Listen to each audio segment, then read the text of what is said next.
1926, the Arab coalition, led by Egypt, Syria and Jordan, was eager to change the situation in the region by defeating Israel. Both sides understood that the conflict was far from over and were preparing for the next stage of confrontation. International interference and the inability of the sides to find a settlement made one of the most iconic conflicts of the modern era, the Six-Day War, inevitable. On May 13, 1967, the Soviet Union falsely informed Egypt about the concentration of 11 to 13 brigades of the Israeli Defense Forces with an intent to strike Syria. In response, Egypt started concentrating forces along the border with Israel in Sinai, and on May 16th demanded that the UN peacekeeping forces leave the peninsula. At the same time, Israel refused the request of the UN to deploy the UNEF on their side of the border. In the next few days, Egypt, Israel, Jordan and Sudan started mobilization of their forces, Iraq sent expeditionary forces to Jordan, and Saudi Arabia expressed its willingness to participate in military actions. But the turning point, which made the full-scale confrontation inevitable, was the decision of Egypt to block Israeli ships from entering the Straits of Tiran on May 22nd and 23rd. On June 1st, Israel established a national unity government, which on June 4th decided to go to war.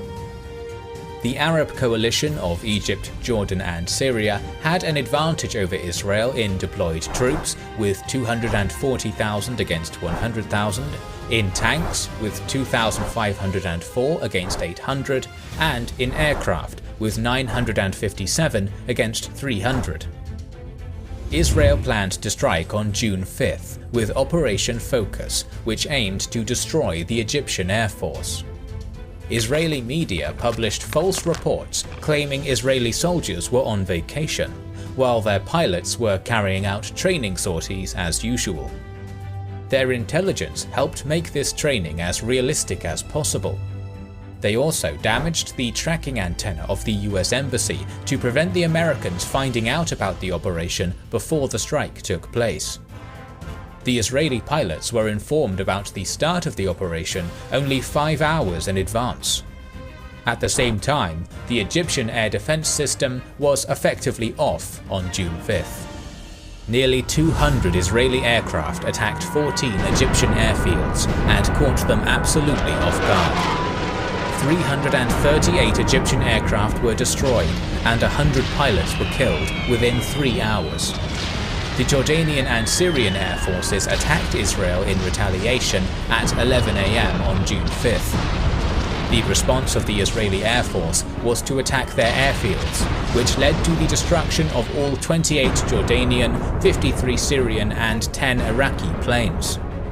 Operation Focus was a decisive success. Israel lost only 19 planes in this operation and guaranteed its total air dominance for the rest of the war. The ground war was taking place on 3 fronts: the Sinai front, the Jordanian front, and the Syrian front. On the Sinai front, the Egyptian forces consisted of 7 divisions, 4 armoured, 2 infantry, and 1 mechanized infantry.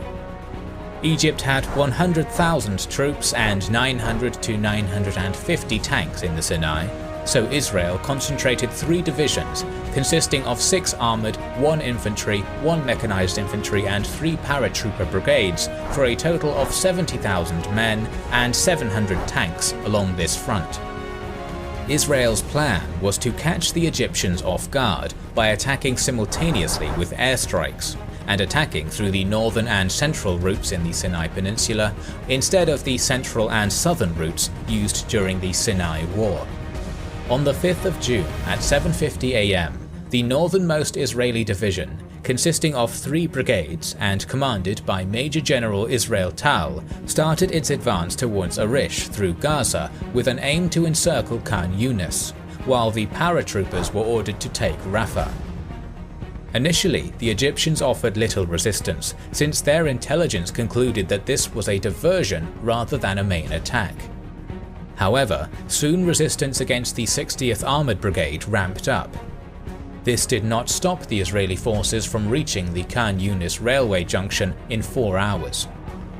Afterwards, the IDF advanced on Sheikh Zayed and defeated fierce Egyptian resistance thanks to air domination.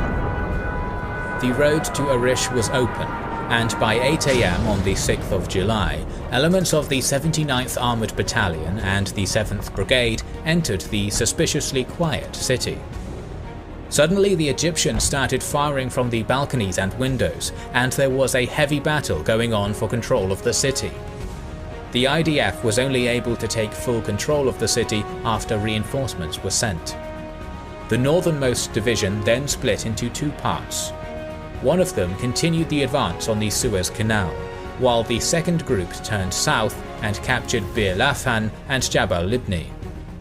Further south, on the 6th of June, the 14,000-man, 150-tank-strong Israeli 38th Armoured Division under Major General Ariel Sharon was confronted by the Egyptian 2nd Infantry Division under Major General Saadi Naguib, consisting of 16,000 troops and 90 tanks. Israel successfully advanced towards Abu Agela. The paratroopers landed behind Egyptian positions and sowed enough confusion to weaken the artillery of the Egyptian defense, which opened the way for the IDF to capture Katef. It was followed by a fierce close tank battle, which ended in an Israeli victory, with 40 Egyptian and 19 Israeli tanks destroyed. The Egyptian forces in Sinai were still largely intact, but their field marshal, Abd el-Hakim Amr, panicked and ordered the retreat of all units from Sinai after hearing about the fall of Abu Agela. This order did not elaborate on the sequence and manner of the retreat, which only decreased the defensive capabilities of the Egyptian troops. During the following days, the IDF continued its advance westward and inflicted heavy losses on the Egyptians. Despite episodic heavy resistance by the Egyptians, as in Bin Gefgafa, the napalm bombing by Israeli aviation and the uncontrolled retreat weakened the morale of the Egyptian troops. Instead of catching retreating Egyptians, the IDF decided to capture 3 passes from Sinai to the Egyptian mainland and face the Egyptian troops there. Although the IDF was not able to stop all the Egyptian troops from crossing, these passes became a killing ground, with 10,000 Egyptians being killed in one day alone. The capture of Sinai was completed by the fall of Sharm el-Sheikh on June 7th and Ras Sudah on June 8th. On June 9th, the UN Security Council achieved armistice between both sides. Israel wanted to avoid confrontation with Jordan and Syria before defeating Egypt, but the offers of neutrality to Jordan were rejected, as the Egyptian President Nasser persuaded King Hussein of Jordan that Egypt had an advantage against Israel. On the morning of the 5th of June, both sides started to fire, but Israel attempted a last-gasp attempt to avoid confrontation with Jordan by passing its message requesting peace through the UN representative, Bull. King Hussein countered that it was too late, and the Jordanian Air Force was already on the way. Jordanian and Iraqi aviation started shelling Israeli-controlled West Jerusalem, which caused 16 military and 20 civilian casualties, with 900 buildings damaged. Israel responded with its own air attack within Operation Focus, which damaged the military aviation infrastructure of Jordan and secured Israeli air dominance. East Jerusalem was controlled by Jordan at the time, and the Jordanian army took position in the UN residency, the government house, to fire on the Israeli sector. The Jerusalem Brigade's Reserve Battalion 161 of Israel took the government house despite heavy losses and forced the Jordanians to retreat to Bethlehem. Later on that day, Israel encircled eastern Jerusalem with the Jerusalem Brigade from the south and the mechanized Harel Brigade and 55th Paratroopers Brigade from the north. A fierce battle took place for Ammunition Hill. Jordanian resistance was so strong that the IDF lost all but 2 of their attacking officers and achieved the goal only after 4 hours. The 55th Paratroopers Brigade afterwards drove eastwards, reaching Mount Scopus and defeating the other Jordanian positions around the American colony. Towards the evening of June 5th, the mechanized Harel Brigade succeeded in taking Letron and Ramallah. Also, the 163rd Infantry Battalion secured Abu Tor and cut the old city from Bethlehem and Hebron. On June 7th, the Israeli Minister of Defense, Moshe Dayan, ordered the IDF to enter the old city, despite reservations and concerns by the Israeli government. The fighting was conducted solely by the paratroopers, out of fear of destruction of holy sites. The IDF took control of the old city with little resistance. Judea, Hebron, Bethlehem, and Nablus were also captured by the IDF on June 7th. Remnants of the Jordanian army fell back into Jordan. Israel was victorious on this front as well. Syria also believed Nasser about Egypt's early success in the conflict and sent its aviation to attack Galilee. This attack was intercepted by Israeli aircraft. A minor ground attack was also attempted by the Syrians, hoping to capture the water plants at Tel Dan, Dan, and Shia Yashuv. This was repulsed by the IDF as well. Israeli air domination, lack of communication by Syrian units, and tanks being too wide for bridges were among the causes of the unsuccessful attack of the Syrians. This caused them to abandon any attempts to make ground offensives on Israel, and airstrikes were chosen as their method instead. However, on the evening of June 5th, Israel struck Syrian airfields as part of Operation Focus, destroying 2/3 of the Syrian air force and forcing the rest out of the conflict. The Israeli leadership was unsure whether to attack Syria or not. On one hand, Syria was using the Golan Heights to shell Israel. On the other hand, it would have been a literally uphill battle against a fortified enemy.